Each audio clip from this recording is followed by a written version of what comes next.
Si è avvalso della facoltà di non rispondere Don Pio Guidolin, il sacerdote di Villorba arrestato la scorsa settimana a Catania con la pesante accusa di violenza sessuale aggravata.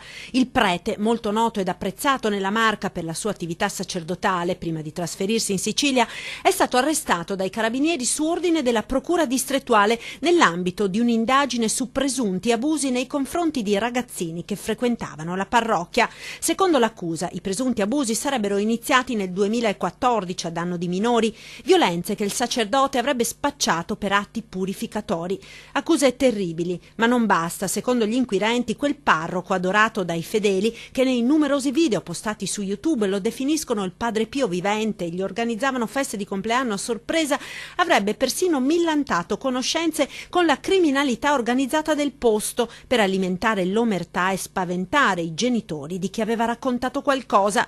Per il momento Don Pio si è avvalso della facoltà di non rispondere in attesa di mettere a punto con i suoi avvocati la linea difensiva.